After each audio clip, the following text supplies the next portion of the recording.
Bienvenidos a este nuevo módulo referente al nacimiento del nuevo profesional ambidiestro.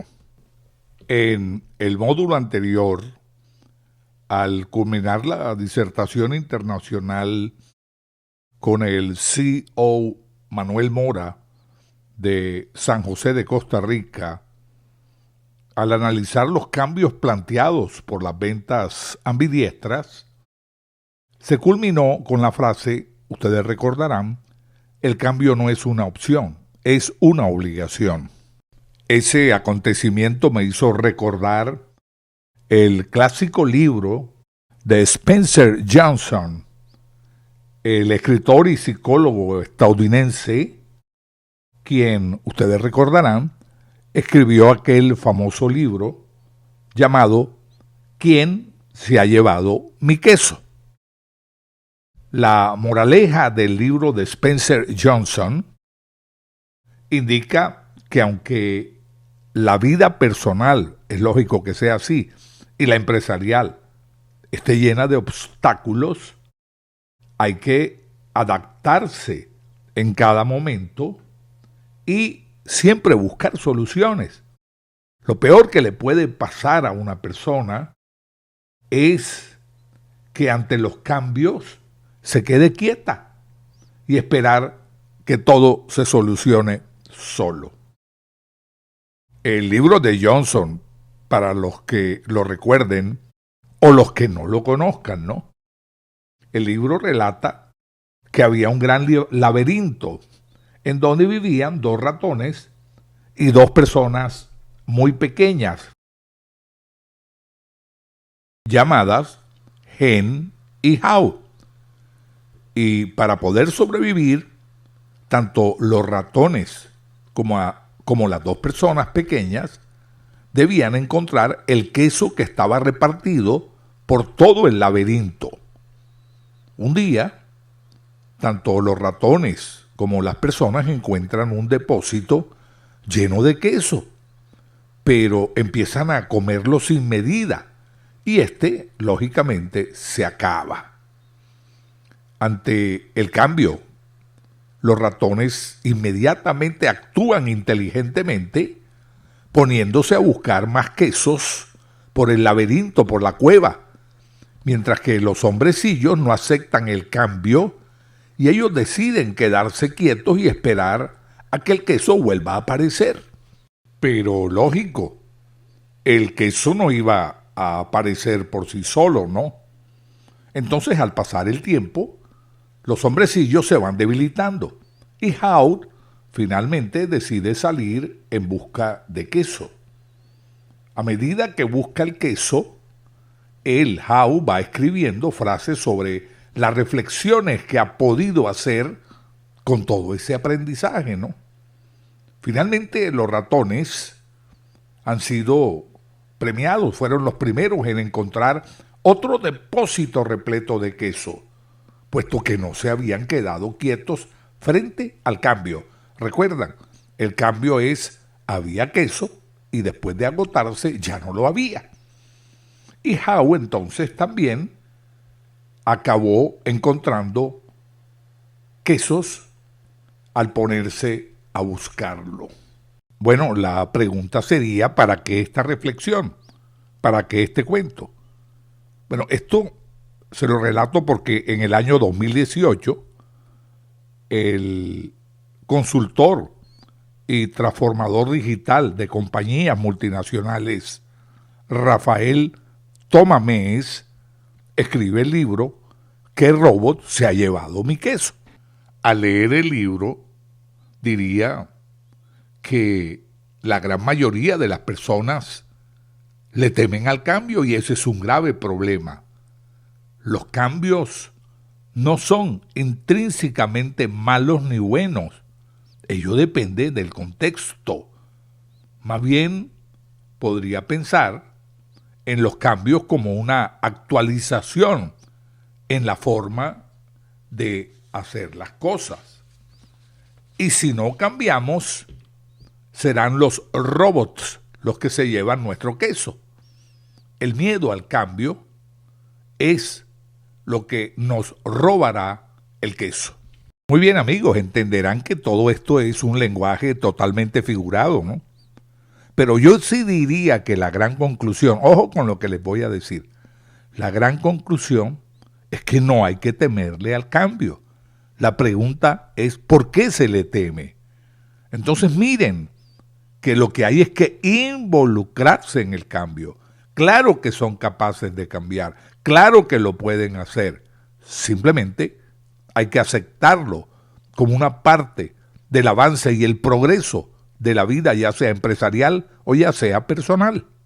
Ahora, esta entrada en este nuevo mundo tecnológico fue acelerado de una manera abrupta y yo diría que casi obligatoria por la pandemia del COVID-19.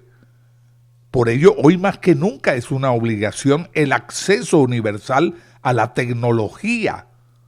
¿Por qué? Simplemente por el efecto y el impacto sobre el empleo, sobre la educación, sobre la comunicación, bueno, y sobre muchas cosas más, ¿no? La tecnología, ¿a qué los invita? Muy simple, a una renovación de paradigmas y a integrarse al nuevo mundo que propone todo lo tecnológico de la vida y del trabajo. La tecnología no solo produce innovación y cambios, sino que instala una nueva realidad. Una realidad cuyos cambios por venir serán mucho más veloces y más drásticos, porque justamente la tecnología trastoca la relación con el tiempo, el espacio y las personas. Ahora, miren muy bien lo que les digo. En el fondo, esa creencia de que la tecnología va a acabar, va a desplazar al ser humano, eso no es verdad y no tiene asidero. Bueno, salvo que exista en las personas un ferviente deseo por quedarse rezagadas, lo cual yo no creo, porque ya dijimos que hay que vencer el miedo. Pero pónganse a pensar, la tecnología aumenta la inteligencia de las personas y lógicamente las posibilidades de su desarrollo se disparan muchísimo. Y como consecuencia, las posibilidades económicas, educativas, sociales se multiplican. La tecnología permite que usted, que su empresa esté conectada desde su base con cualquier parte del mundo. Y eso realmente abre el mercado para cualquier organización. Pero para eso hay que moverse. Para eso no hay que temerle al cambio. Recuerden la paradoja, recuerden el libro de Quién robó mi queso. Muy bien. Yo diría que ahora es importantísimo hacer un viaje científico y conectarnos con la ciudad de Pittsburgh en los Estados Unidos para oír las indicaciones que un profesor como el doctor Enrique Mu puede aportar a este módulo.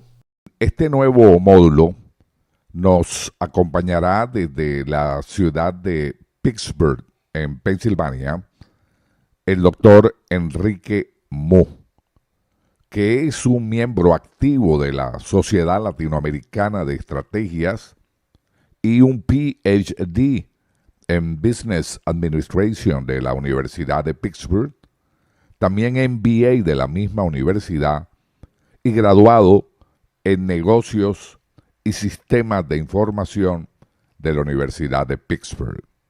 Es tal vez reconocido también por ser uno de los mayores conocedores en el mundo de todo lo que tiene que ver con toma de decisiones, ya que fue un estrecho colaborador con el doctor Thomas Szaty. Con Enrique me une una muy buena amistad y también tendría que decir que el doctor Mu viaja por Europa y por muchos países dando cátedras sobre toma de decisiones. Es también directivo de la Universidad Carlow University en Pittsburgh. Doctor Mu, qué placer saludarlo. Buenas tardes. Muy buenas tardes, qué gusto estar contigo, Guillermo. Bueno, yo quisiera saber su opinión, que es tan valiosa, sobre todo lo que las organizaciones hoy deben involucrar tecnológicamente y cómo deberían hacerlo para estar hoy en día realmente en lo que se está trabajando hoy. ¿Cuál sería su opinión? Bueno, en, en el estudio de teoría de innovación se habla mucho de que una empresa realmente tiene que ser ambidextra. ¿Qué significa ambidextra? Significa que por un lado, ¿no? que con una mano está generando, haciendo lo que hace bien, ¿no? El producto que sabe hacer, el servicio que sabe producir y lo que le da el día al día y que hace una empresa exitosa. Sin embargo, por otro lado, la empresa debería estar explorando, viendo los cambios tecnológicos y sobre todo aquellos cambios que podrían impactar en el negocio. Es decir, cambios tecnológicos que podrían eh, cambiar, digamos, el hecho de que alguna de las ventajas de nuestro producto ya no sean ventajas, o cambios que podrían realmente permitir añadir ventajas que antes no eran siquiera posibles, o incluso el que el cambio tecnológico signifique un cambio total en la naturaleza del negocio, ¿no? Entonces, son dos acciones simultáneas, el día al día y la exploración de los cambios tecnológicos y su impacto. Un ejemplo clásico de esto es lo que ocurrió con Blockbuster y Netflix. Blockbuster en su momento era la empresa líder en alquiler de videos. Había tiendas de Blockbuster en todas partes de la ciudad y uno iba y alquilaba películas, tenía todo el portafolio de películas que uno quisiera ver. Y en un momento dado, Netflix apareció haciendo streaming, ¿no? Transmisión en línea de videos y comenzó a ofrecer eso, pero el negocio realmente era bastante limitado, bastante ajustado, y en un momento dado los fundadores se cansaron y hablaron con Blockbuster, dispuestos a vender su negocio realmente a un precio muy razonable, y Blockbuster ignoró eso, porque consideró que, bueno, solo una muy fracción pequeña de la gente tenía en ese momento acceso a Internet y las velocidades hacían que descargar las películas o pasarlas en línea fuera bastante lento y les estaba yendo también en su negocio que no sé qué, no tengo tiempo para hobbies y no compraron a Netflix. Netflix entonces perseveró en el negocio y 2, 3 años más tarde fue al revés. Ellos eran los líderes del negocio porque el Internet se había vuelto tan accesible a la gente que todo el mundo lo tenía y las velocidades, el ancho de banda que disponían permitía ahora la transmisión en línea de forma muy efectiva. De moraleja, hay que ser ambidextro, Claro. hacer el día a día, pero explorar lo que está pasando en el ámbito. Qué buen ejemplo, Enrique. Ahora, habría otra pregunta muy importante entonces en base a todo esto. Vayamos y aterricémoslos en el campo donde tienes mucha experiencia también, que es el de las ventas, el de la parte comercial. Lleguémoslo allí. O sea, por un lado va la tecnología avanzando y por otro lado la parte comercial tiene que adaptarse a esa tecnología. ¿Cómo ves tú que el factor humano, convencerlo para que se adapte a esa tecnología? ¿Cómo, cómo lo verías tú? O sea, ¿será fácil ese cambio o no? Bueno, en principio, en principio de la psicología se sabe que nosotros somos más bien reacios a cambiar, ¿no? Sí, Eh, todo cambio, todo cambio, en particular cambios inesperados, como en el caso tecnológico, no están garantizados en cuanto a qué va a resultar, no son claramente entendibles en el sentido de qué es lo que debería ser, cómo debería hacerlo, y todo esto causa ansiedad e incertidumbre, que definitivamente no es algo que a nosotros como seres humanos nos guste. Nosotros queremos, eh, nosotros queremos resolver las cosas cuanto antes para salir de ese sentimiento de, de ansiedad, angustia, duda, etcétera. Por lo tanto, el que la persona, porque a lo largo las organizaciones están compuestas de personas, el que las personas realmente acepten la necesidad de cambiar y participen en el cambio como tal es fundamental, ¿no?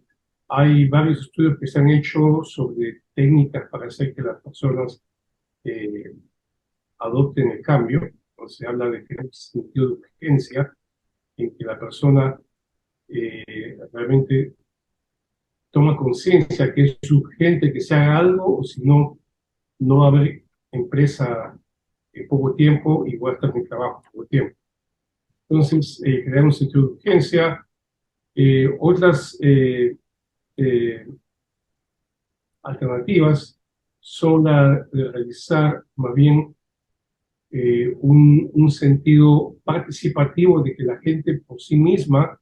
descubra lo que ya el liderazgo ha descubierto, de tal manera que sea algo que no es algo que el cambio no es necesario porque mi jefe me lo dice, el cambio es necesario porque me he dado cuenta que tenemos que hacerlo, de otra manera la tecnología nos va a dejar obsoletos y qué fortuna que la plana directiva está de acuerdo con ello y está dispuesto a gestionar y ayudar en el cambio, ¿no? Ahí hay Sí, mencionado una palabra, Enrique, muy interesante, que es el liderazgo. Te oí que el líder tiene que fomentar eso. ¿A ti te parece que los líderes de hoy sí están en tratar de fomentar en sus seguidores la tecnología? es una pregunta difícil porque hay diferentes tipos de liderazgo, ¿no? Sí, Hay algunos líderes cuya opinión en materia tecnológica son altamente respetadas y son vistos como visionarios, y ese era el caso del fallecido CEO y creador de Apple, o ese caso de Elon Musk. En fin, hay líderes que son reconocidos en la tecnología y por lo tanto, cuando ellos dicen hay que hacer un cambio, inmediatamente son aceptados. Pero muchos otros líderes intentan imponer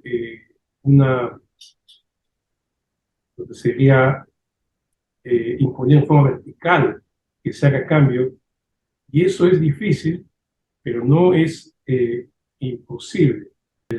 Hay un caso famoso en este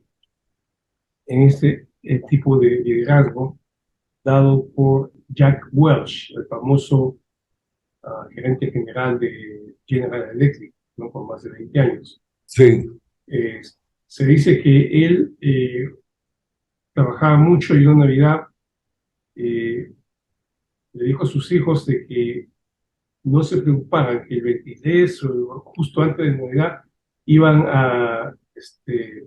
iban a ir a comprar los regalos de Navidad. Y sus hijos se miraron y dijeron, pero realmente, ¿por qué tenemos que ir? Si papá, yo sé lo que quiero, aquí está, y se fueron al web y le mostraron lo que querían que se podía comprar en ese momento. Y en ese momento él cobró conciencia de que estaba desactualizado y comenzó a indagar en General Electric y no había nada que se estuviera haciendo con la web. Y entonces, a mediados de enero, llamó a una asamblea extraordinaria con 3 puntos en la agenda. Eh, punto uno, realmente, ¿qué va a hacer General Electric con respecto al World Wide Web? Claro. Punto dos de la agenda era qué va a hacer General Electric respecto al World Wide Web. Y el punto tres de la agenda era qué va a hacer General Electric. Asamblea extraordinaria con los tres puntos de urgencia. Entonces, a todo el mundo le quedó claro que las prioridades de Jack Welch y por ende de la corporación en ese momento se convertía en the World Wide Web. ¿Cómo ves tú América Latina? ¿Sí crees que se meta en este rol? Porque de pronto en Estados Unidos es más fácil, pero tú que viajas a veces por toda América Latina, ¿crees tú que realmente sí se metan las empresas? Porque si no van a dejar de ser competitivas. ¿Qué piensas referente a eso, Enrique? Ahora tú desde Estados Unidos, desde Pittsburgh, ¿cómo lo ves? Bueno, realmente desde Pittsburgh no hay mucho lo que se pueda ver. Estados Unidos en general es un conglomerado tan grande que no hay mucho sitio para visualizar las empresas fuera de Estados Unidos, pero tiene razón que afortunadamente he tenido la oportunidad de viajar y dar charlas, clases en diferentes países de Latinoamérica y he notado lo siguiente. Tenemos, tenemos básicamente empresas muy, muy grandes, muy bien organizadas, Sí, ¿no? Que incluso cotizan a nivel internacional, mundial, y que por lo tanto su sistema de gestión son bastante sofisticados y tienen departamentos de investigación y desarrollo, de marketing, research, estudio de competencia, correcto. exploración de tecnologías, etcétera. Entonces, estas empresas que son muy grandes tienen la capacidad, los recursos y la disposición de aplicar las técnicas como esta que mencionaba al comienzo, de dedicar una parte de los recursos al día a día y otras a la operación. Eh, Sin embargo, en Latinoamérica, la gran mayoría de empresas son lo que se llaman pymes, Sí, pequeñas y medianas empresas. Y allí cambia la cosa porque las pymes en general, la competencia en el mercado mexicano es extremadamente dura y la mayor parte de estas pymes están embebidas en el sobrevivir del día a día, ¿no? Ojo que lo que en otros países es competir, en Latinoamérica muchas veces es sobrevivir, ¿no? sí, Entonces, no deja mucho espacio, ni tiempo, ni recursos en general, para el explorar lo que está pasando fuera a nivel tecnológico. Sin embargo, hay ciertas empresas, sobre todo aquellas empresas muy jóvenes y cuya índole de trabajo está de alguna manera relacionada con tecnología, en los cuales esta nueva generación de empresarios tecnológicos, por llamarlo así, sí son conscientes de que realmente su negocio apareció de ayer para hoy, pero la misma tecnología que les ha prometido un negocio que no existía antes puede que haga que desaparezca su negocio mañana. claro. Entonces, ellos son mucho más conscientes de la necesidad de estar explorando e innovando tecnológicamente. Pero el campo es extremadamente irregular y mi opinión sería que la mayor parte de empresas que están en este bloque de pymes definitivamente no tienen los recursos o eh, fundamentalmente el tiempo para realmente pensar en cuáles son las innovaciones técnicas que podrían volverlas obsoletas o cambiar el panorama. Generalmente son más reactivas, reaccionan cuando algo pasa que les hace notar que, caramba, esto que tengo yo ya no es el boom del momento. Sí, es muy bueno lo que me has dicho y creo que ilustra mucho Vivimos en Latinoamérica más en empresas reactivas que en empresas que prevén situaciones y vislumbran un poco, como dices tú, la mirada fuera de la caja de lo que está pasando en el mundo para ser más competitivas. Mira qué interesante lo que nos has dicho, Enrique, y que creo que le va a servir muchísimo a la gente cuando oiga la parte de tu experiencia. Y para terminar, ¿qué consejo le darías entonces como experto que eres en el tema a las empresas latinas? ¿Cómo harían realmente para involucrarse en este cambio, para no ser tan reactivas? ¿Crees que habría algo que pudieran hacer desde tu experiencia? Sí, yo pienso que realmente los líderes eh, tienen, no diré la obligación, diré la necesidad de realmente involucrarse con lo que está pasando alrededor, ¿no? El Claro. asistir a charlas, a conversaciones como esta, que tal vez no tomen más de 10 minutos, pero que hagan reflexionar sobre la necesidad de la eh, exploración de las nuevas tecnologías. También existen asociaciones. Si yo tengo un negocio en el cual hay una asociación internacional, debería ser un punto de asistir siquiera una vez al año a ver qué novedades hay en esta área, ¿no? Porque definitivamente no lo voy a aprender de mis competidores, lo tengo que aprender de mis eh, colegas.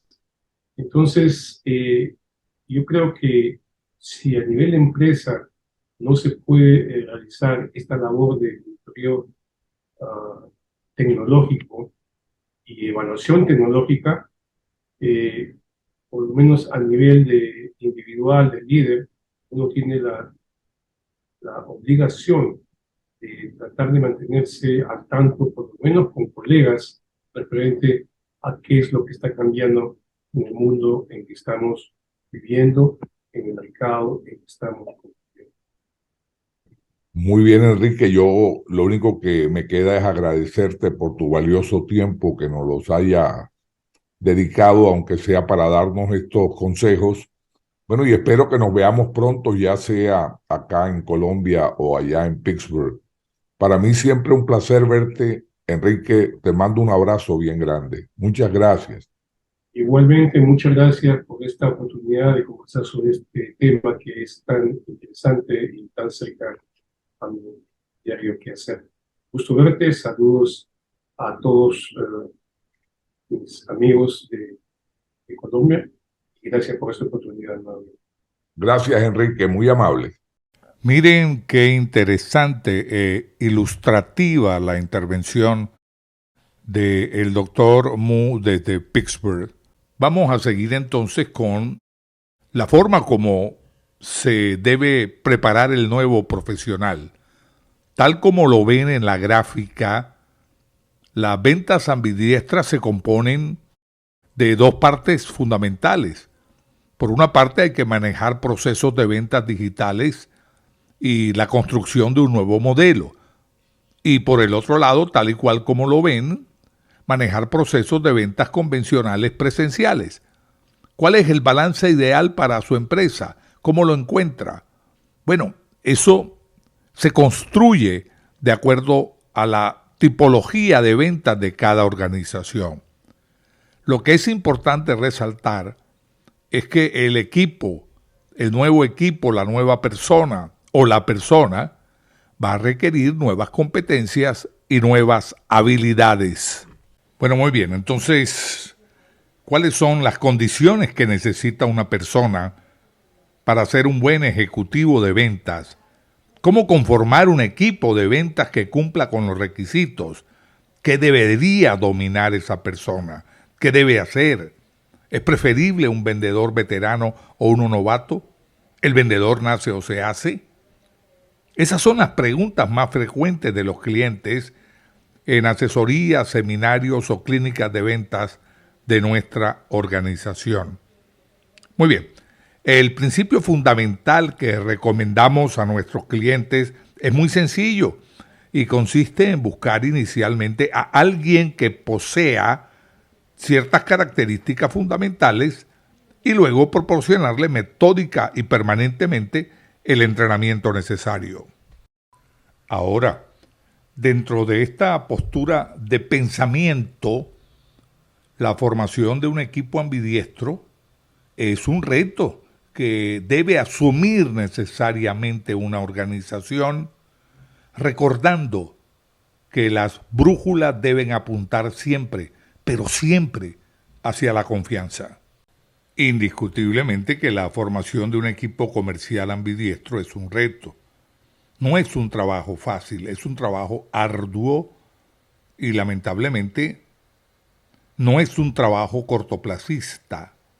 La pregunta sería, ¿por qué no es cortoplacista? La respuesta es muy simple, porque requiere de paciencia y mucha perseverancia. Y lamentablemente las universidades no diseñan en sus pensum las asignaturas de ventas. Parece ser que no es glamuroso, y eso es muy grave, ya que la venta es una profesión tan noble que abre las puertas a todos, pero las puertas de salida también son muy amplias. La pregunta entonces es, ¿cómo formamos el equipo de ventas? Reitero, el primer consejo es la paciencia y la perseverancia. No rendirse, como todo proceso, va a requerir de constancia. Muy bien, vamos al primer consejo. Lo primero que debe entender una persona que desea aprender a vender es que en la medida que él se sepa vender, podrá vender. Ese es el primer paso, el primer gran secreto. Tiene que ser capaz de venderse a sí mismo a través de su producto o de su servicio. Tiene que convencerse que ningún razonamiento lógico puede contradecir sus convicciones. La regla es muy sencilla. Tiene que creer en sus productos, en sus servicios, en su empresa y especialmente en él. Una venta solo se hace cuando la convicción y las creencias de la persona son mucho más fuertes que la de las otras personas. Entonces, siempre comience por allí. A continuación, voy a seleccionar simplemente dos de las diversas historias que narro en mi libro Ventas, la carrera del éxito, para que ustedes puedan apreciar la importancia de las ventas y su correlación con el éxito empresarial. Es la interesante historia de Hawaiian Tropic. Resulta que Ron Rice un día mezcló con sus propias manos su primer lote de loción bronceadora Hawaiian Tropic en un balde en el garaje de su casa por allá en el año 1967.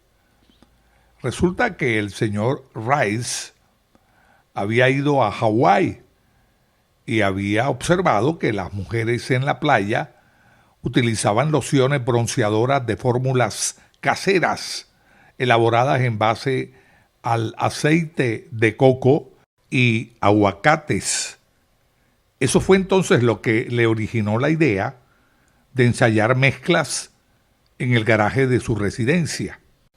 Luego de los primeros ensayos, contrató personas para embotellar la loción y luego la llevó a los salvavidas de las playas para que la utilizaran. Ron Rice visitaba personalmente a los salvavidas de las playas, a las piscinas e igualmente a las pequeñas tiendas de la marina y les vendía su producto. Luego de un tiempo pasó a los grandes puntos de ventas y almacenes exclusivos de Nueva York y luego a las cadenas de almacenes por todo el país. Su compañía alcanzó el segundo lugar a nivel mundial en crecimiento en ventas en los años 80. Y Ron Rice, en una entrevista para la exclusiva revista Personal Selling Power, atribuía su éxito a una cualidad especial: saber vender. Ron Rice recuerda que le debe su éxito al amor que siempre había tenido por las ventas. Él había crecido en lo alto de una montaña en North Carolina y de niño se embarcaba ya en muchas aventuras mercantiles. Es así que criaba y vendía perros, sembró un viñedo, vendía uvas, tenía una colmena y vendía miel, e incluso hacía coronas navideñas. Otra historia, tomada al azar del mismo libro, es la de Barbara Proctor, que es quien, bueno, es la fundadora de Proctor Gardner Advertising. Fue una señora nacida de madre soltera.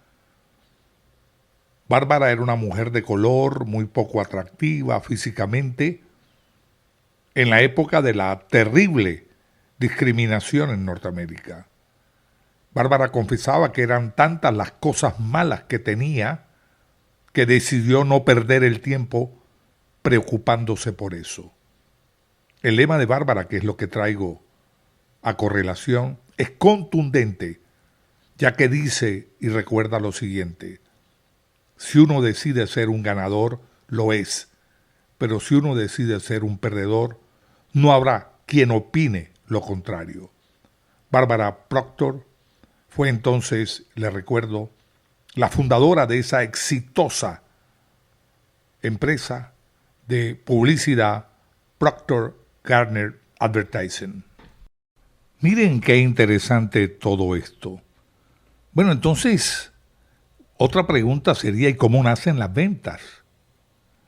Las ventas más antiguas, diría yo, se derivan del antiguo arte del trueque, en el que dos partes trabajaban y discutían entre sí para llegar a un valor que sería aceptable para ambas partes.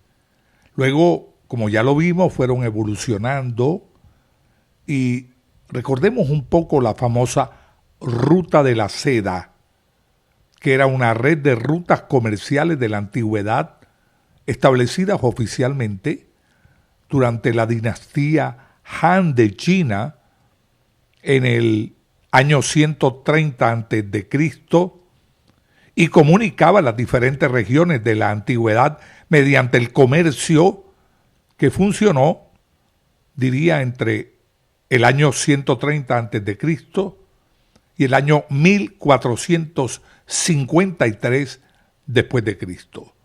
Luego la humanidad se echó al mar, ¿no?, trazando nuevas rutas marítimas para sustituir a las que hubiera antes por tierra. Esto fue denominado como la Edad de la Exploración, que nació en 1453 hasta el año 1660. Bueno, posterior a esto que les acabo de contar, un profesor e investigador de la London Business School, el doctor Julian Biskinshaw, incluye 3 periodos distintos en la evolución de las ventas. Y él entonces las denomina como las ventas en la era industrial, las ventas en la era del conocimiento y las ventas en la era posterior al conocimiento.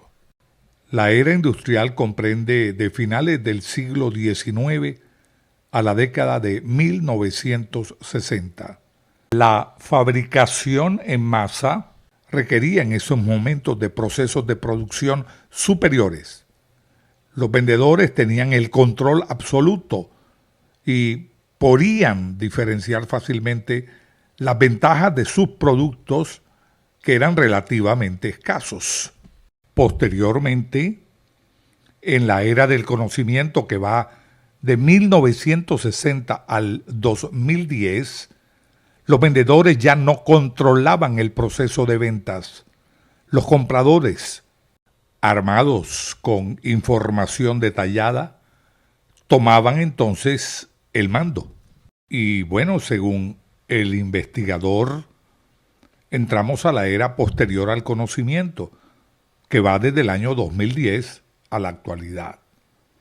Es el nuevo marco de las ventas, que se basa en creencias y valores, que son los dos términos definitivos.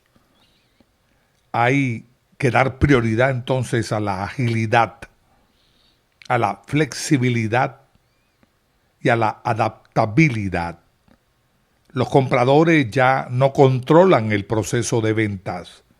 Los compradores y vendedores deben trabajar juntos para resolver los problemas comerciales. Muy bien, ¿recuerdan nuestra primera recomendación? Que lo primero que debe hacer un vendedor es saberse vender él mismo. Con esto me refiero a sus ideas, a sus pensamientos, a sus convicciones. Bueno, la segunda recomendación es el aprendizaje permanente. Los vendedores deben considerar el aprendizaje permanente como un componente esencial de su trabajo profesional. Muy bien, y sin preámbulos, coloco a disposición de ustedes las 12 características esenciales que debe tener un vendedor para poder realmente transitar por la profesión con éxito. Allí tienen en sus pantallas las 12 características que necesariamente debe dominar un vendedor ambidiestro. La primera es entender las nuevas reglas del juego. La segunda es comenzar a desarrollar competencias digitales, por entender la nueva fusión, por ser multiprofesional, por desarrollar creencias internas, por abrir canales de comunicación, por utilizar el poder de la autodisciplina, por la seguridad, por la perseverancia, por la creatividad, por el dominio emocional, la conectividad 24/7, por la audacia y el tacto, por el enfoque permanente en el cliente. En resumen, todo esto es la brújula apuntando en una sola dirección, la dirección del poder de la confianza. Entonces, en el próximo módulo vamos a trabajar cada uno de estos puntos que son eminentemente necesarios para desarrollar equipos exitosos de ventas ambidiestras. Y tendremos la colaboración de una de las personas más conocedoras en toda América Latina del liderazgo y cómo hacer realmente para involucrar a nuestro equipo de ventas en el cambio, como es el PhD Eduardo Dalmazo, quien estará con nosotros desde Argentina.